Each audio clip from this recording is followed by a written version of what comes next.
This week, we head westward to Pendleton, Oregon, to hunt a mixed bag with celebrity chef Bethy Rossos. I don't have a name for it, but there you have it. And learn of the town's sordid past. This was closed down in 1953 with the rest of the bordellos in town. And explore downtown's mysterious underground tunnel system. So welcome to Hopsing's Laundry. But guess what? We're out in the woods, well, on a ranch.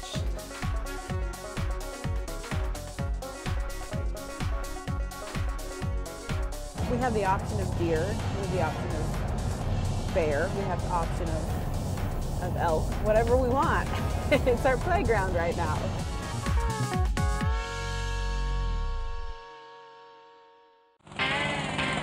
Hey y'all, I'm Brittany Glaze.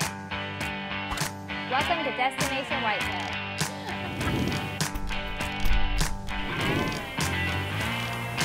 Look through the scope, take a bead on him. Plow!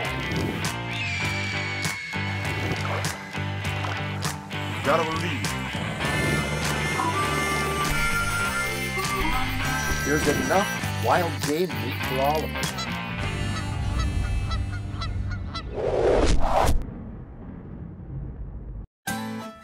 Pendleton was a stop along the Oregon Trail and has a rough and rowdy past, and it's the colorful backdrop for our hunt.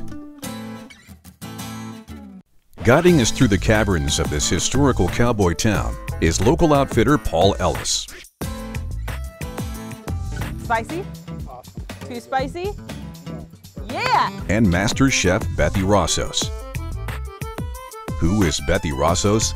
This is Bethy Rossos. Are you gonna balance it with anything? Do you have like a little maple? Or... In the pantry, I forgot any form of sugar. Really? I forgot to grab sugar from the pantry, and without that element, there is a definite flavor that's missing. It is the biggest bull I've ever seen out in the wild. Here's my beast. Cooking outside is, you know, you just can't beat it.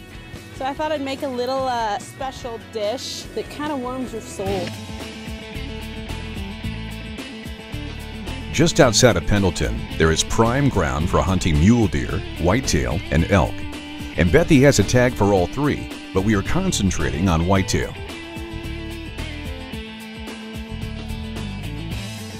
We are on Ellis Ranch, and it has all the animals Bethy has tags for. We have the option of deer, we have the option of bear, we have the option of elk, whatever we want. It's our playground right now. My father and I, we started Ellis Hunting Ranch about 13 years ago. We were hunting pheasant, mule deer, elk, turkey. We have whitetail deer, mule deer. It's an awesome deal to do. We've been in the Eastern Oregon about 5 generations right now. We homesteaded here. Had excellent success in the past. Our deer hunters have been 100% successful in the past, I'd say 9 years. Elk hunts, we were 100% last year on our cow elk hunts. It's been good.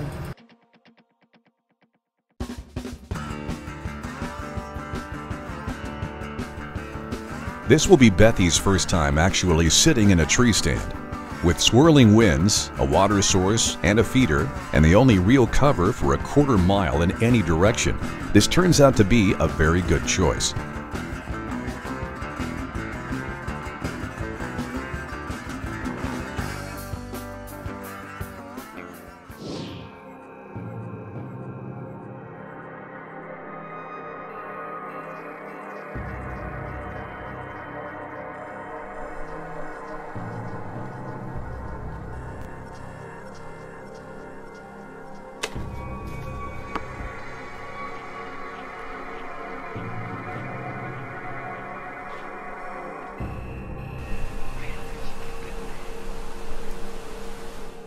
So I'm back at the ranch.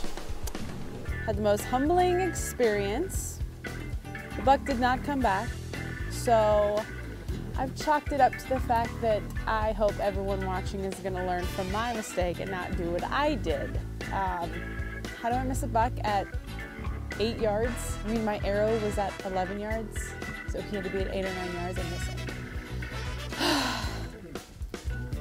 Check that off my list, right? Never happen again. Pendleton is gearing up for its Roundup, one of the oldest and largest rodeos in the country, and tours of its colorful past are a hot ticket, literally.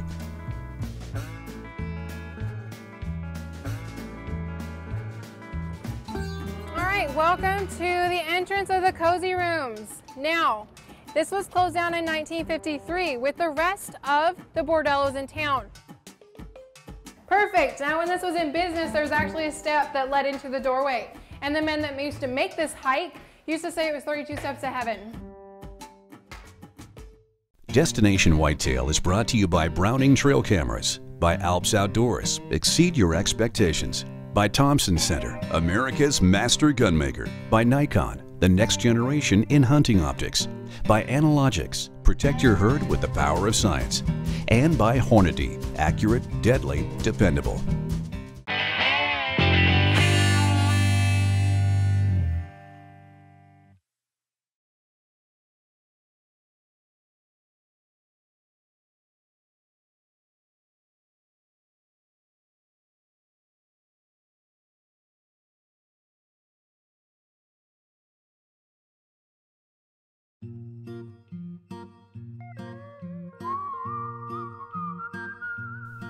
Pendleton's rough and rowdy past is now being celebrated.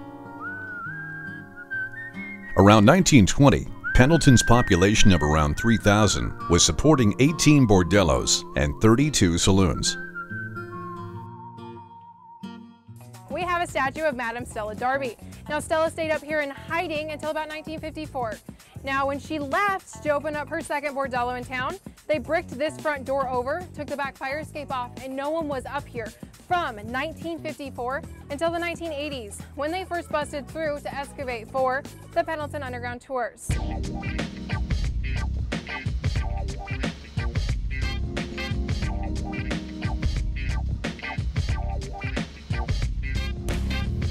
The tunnel system was dug by the Chinese railroad workers to literally create underground businesses that have now been restored for public tours. Butchers, laundries, illegal saloons, opium dens, bordellos were just some of the business that thrived here. Now I'd like to welcome you to your first underground tunnel. Now these tunnels were not here until the railroad hit Pendleton. These tunnels range from the railroad to the river, which is the entire expanse of Main Street, and 2 blocks out each way. They basically spiderweb through downtown Pendleton, linking all the basements in town together. Now when they were first put in, there was no light source down here, so they had to resort to kerosene lanterns to heat and light the tunnels and rooms. But there's not a whole lot a kerosene lantern can do to cut the dank, dark feeling of being in a pitch black basement.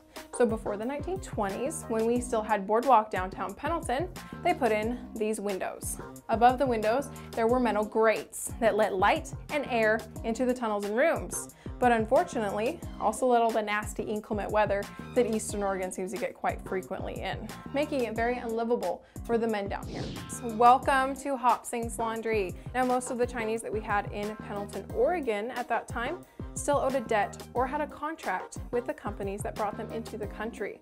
So they had to live in designated Chinese living quarters set up in the underground for them.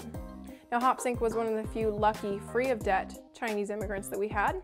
And so instead of living in those living quarters, he set up shop in his basement. If you look at our bathhouse to the left-hand side of the door, you will see a sign that says baths 10 cents. That was the price for the first, freshest, hottest bath. It's round 2 for Bethy's hunt. With the weather change and wide open spaces, Paul decided it was time to take the high ground and glass. So we decided, okay, this is the time to now glass and see what's moving. We've got mule deer, whitetail that we're really looking for up there. And when you're looking a mile away through your scopes, it's really hard to tell that distance of what you're looking at, or if it's a buck or a doe for that matter. But you know, from every different direction we looked, we were spotting both mule deer and whitetail. But more than anything, that view up there was just magnificent. It was so gorgeous, and the sun was just shining beautifully on the hillsides, and that was an experience in itself. We've spotted some really good bucks out here, and right now we're just kind of glassing and seeing what they're gonna do. Well, last night we had some bucks coming down this canyon here and dropping down to a hayfield, so we decided to try to move in on them and try to get in their staging area where they're gonna be in daylight and try to cut them off. So we're gonna put a ground blind up here, and late this evening we'll get in here and try to cut these bucks off coming down, hopefully. After choosing what seems to be the best ambush spot, Paul and Bethy get the ground blind set up and wait for the magic hour.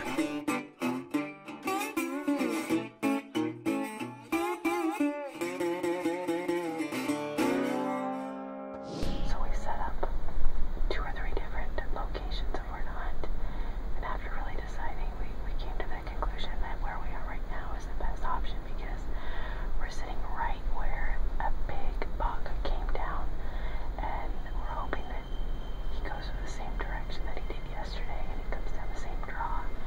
And there's a big, basically a highway, a deer highway up here that you can just tell that they're using this trail.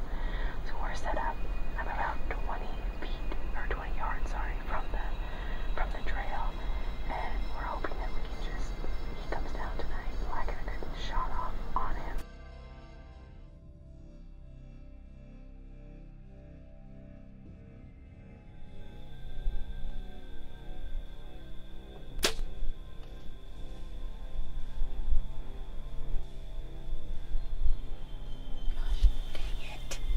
He outsmarted us. But I took a shot. I missed him by a lot. I just ranged him wrong. He was further out than I thought. So I'm glad at least it was a clean miss. That's always better.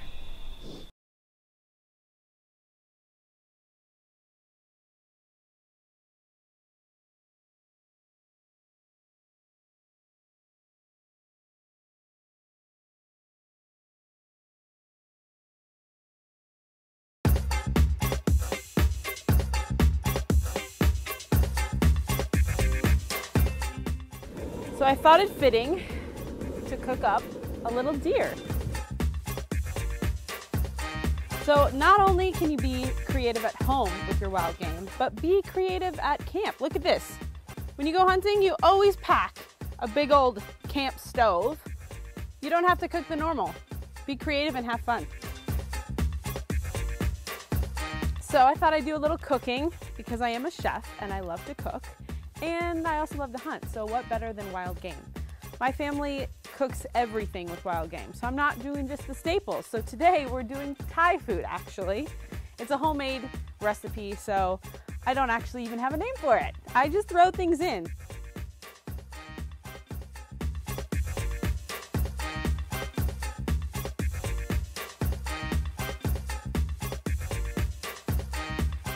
Everyone in my family loves to cook, and therefore we literally cook the most amazing dishes out at elk camp, deer camp, bear camp, whatever we're hunting.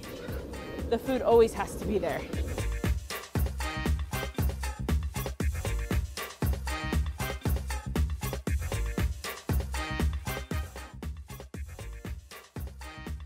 All right, it's thickened up. Look at all those beautiful colors. Got red, yellow, green, brown.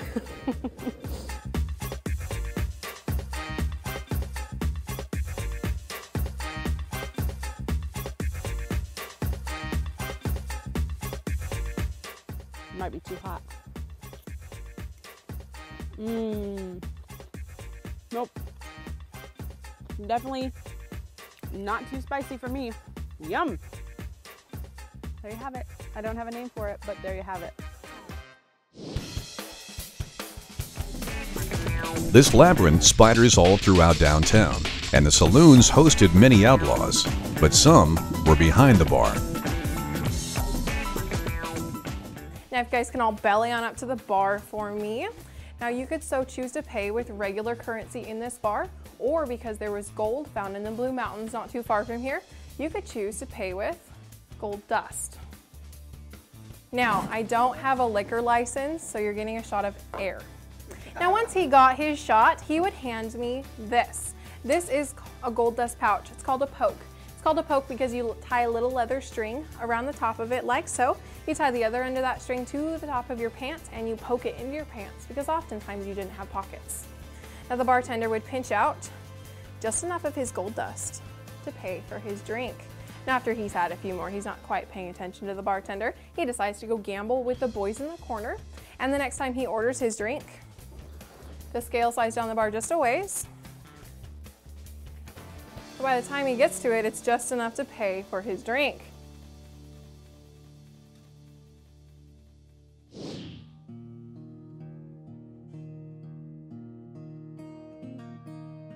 You know, the last, I think 3 days, I'm losing track on how many days we were out there and how many hunts we did while we were out there. But we set up a blind and we were getting bypassed from both sides with so many whitetail. Like every night, every morning we'd see them. We were just missing them, or they were missing us. They were bypassing us. So we're like, hey, they're all going to this apple tree. Why don't we set up on the other side? Yes, the wind might not be in our favor, but it might not be an issue. And so we set up in the corner, the road right behind us, which is not a great thing because, you know, a car goes by on a gravel road and it freaks out the deer and they run off. So, you know, you have that and you have the wind now going against us, but we knew that that's where they were going. So hey, it's last day. What do we have to lose? You know, so that's what we did. We set up right there, right on the corner of the fence and the road, and just, you know, wanted to see what would happen. Coming up, will the roadside blind by the apple tree pay off, or will the freezer stay empty?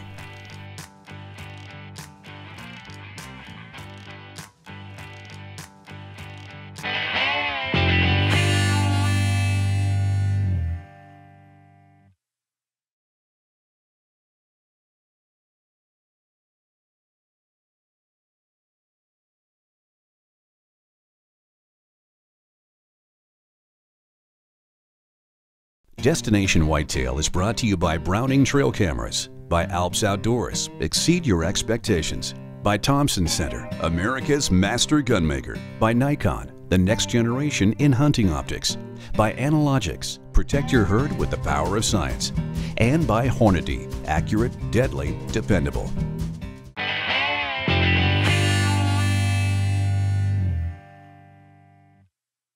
Hey, it's last day. What do we have to lose? You know, so that's what we did. We set up right there, right on the corner of the fence and the road, and just, you know, wanted to see what would happen.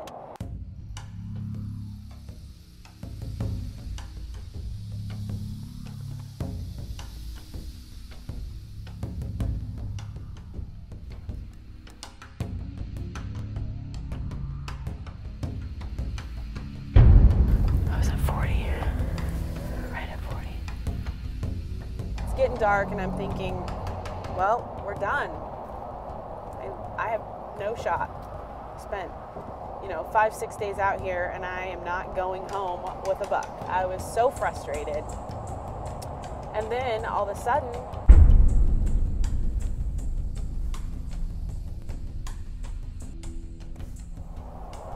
it's probably right at dark. No more shooting light left, but there's a buck that comes in and walks right to where we wanted him to walk. 35 yards away. If it would have been 15 minutes ago, I could have had the shot. But I just don't feel comfortable taking it this late. I can see the silhouette, but I just don't feel comfortable. And what I'm looking at now, it's really dark. In the camera, you're seeing a lot lighter than what it actually looks like. Now this is what it looks like to the naked eye.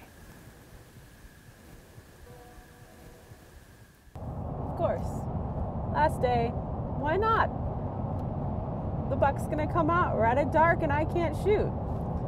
So I'm pulling my bow back on this buck to see, well, maybe it is light enough. Look through my peep to see if I can see my sights. No, it's just too dark. And as much as everything in me wanted to take a shot, I knew that that was not a wise decision to take the shot. And so I chose not to. And I don't regret that decision at all.